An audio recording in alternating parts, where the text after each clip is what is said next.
মামার বাড়ির গ্যাং মেম্বারদের নিয়ে বেরিয়ে পড়েছি একটা মিশনে। আর মিশনটা হলো পেয়ারা চুরি। আমার মামার বাড়ি হলো বারুইপুর সাইডে। আর দেখতে পাচ্ছ এখানে চারিদিকে শুধু পেয়ারা বাগান।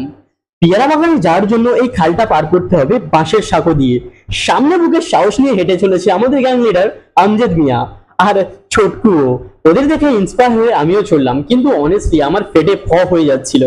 আর এই গ্যাং মেম্বারটা খাল পার করতে পারেনি, কারণ ওর মুখে বড় বড় কথা হলেও পিছনে ভয় ছিল। আমি আর আমজেদ মিয়া চললাম পেয়ারা বাগানের গভীরে, মিষ্টি ও বড় বড় পেয়ারার উদ্দেশ্যে। আর আমরা যেখানে টাকা ডালছিলাম সেটা হলো আমাদের রিলেটিভদের বাগান। দেন আমাদের গ্যাং লিডার চারিদিকে দেখে নিল কেউ আছে কি। কাউকে না দেখতে পেয়ে পেয়ারা ছিঁড়ে নিল গাছ থেকে। আর কেন জানি না আমার হাসি পাচ্ছিল। দুটো সবে আমাদের পেয়ারা সংগ্রহ হয়েছে আর কি। দেন আস্তে আস্তে বেশ কয়েকটা পেয়ারা পেড়ে নিয়ে বেরিয়ে এলাম গভীর বাগান থেকে। আজ আমাদের পেয়ারা খাওয়ার জায়গা হলো এটা, এবং এটা পার হওয়ার একটা ব্রিজ আছে। দেন পেয়ারাগুলো বেশ সুস্বাদু ছিল, ভালো করে কেটে খেয়ে দেখলাম মিষ্টিও ছিল। শেষে আমরা গন্ধরাজ লেবু দিয়ে ভালো করে চাটনি করে খেয়েছিলাম। আর আজ ভিডিওটা এই পর্যন্ত ফেললাম। Stay safe, dream up, dream big.